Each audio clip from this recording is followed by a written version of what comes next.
OC সাহেব, আপনি কোথায়? তাড়াতাড়ি আসেন, রাস্তায় যেতে হবে। ছাত্ররা বেশি উৎপাত করতেছে রাস্তায়। তাড়াতাড়ি আসেন, তাড়াতাড়ি আসেন। উপর থেকে ফায়ারের অর্ডার আছে, সরাসরি ফায়ারের অর্ডার আছে। তাড়াতাড়ি আসেন ওসি সাহেব, তাড়াতাড়ি।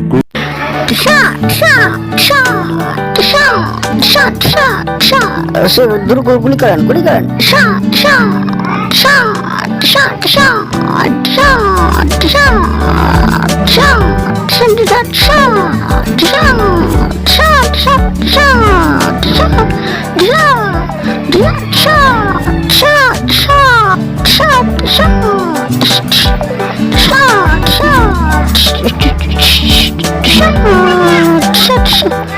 আমি ছাত্র, আমাকে মারবেন না স্যার, আমাকে মেরেন না স্যার, আমি ছাত্র। আমি ছাত্র স্যার, আমাকে মেরেন না স্যার। স্যার আমাকে গুলি করেন না স্যার, আমি ছাত্র স্যার। স্যার আমি গুলি করেন না স্যার, আমাকে গুলি করেন। দারোগা বাবু, না, আমরা বিগত স্বৈরাচার সরকারের আমলে যত ছাত্রদের উপর যেমন পীড়ন চালাইছি আর পারবো না। আমরা এখন কোনো সরকারের আন্ডারে চাকরি করতে পারবো না স্যার।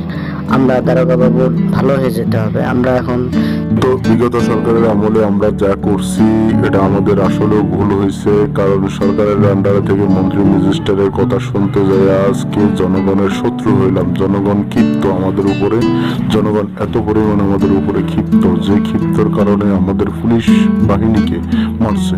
অবশ্যই আমরা আর কখনো জনগণের বিপক্ষে যাব না, কোনো সরকারের আন্ডারে চাকরি করব না, কোনো মন্ত্রী ম্যাজিস্ট্রেটের আন্ডারে চাকরি করব না।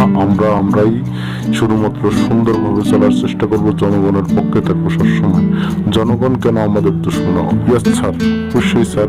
আমরা চেষ্টা করব যে সুন্দরভাবে বাহিনীকে শৃঙ্খলাভাবে রাখার জন্য। বাহিনী কোথাও দুর্নীতি করবে না, কোথাও ঘুষ খাবে না বাহিনী।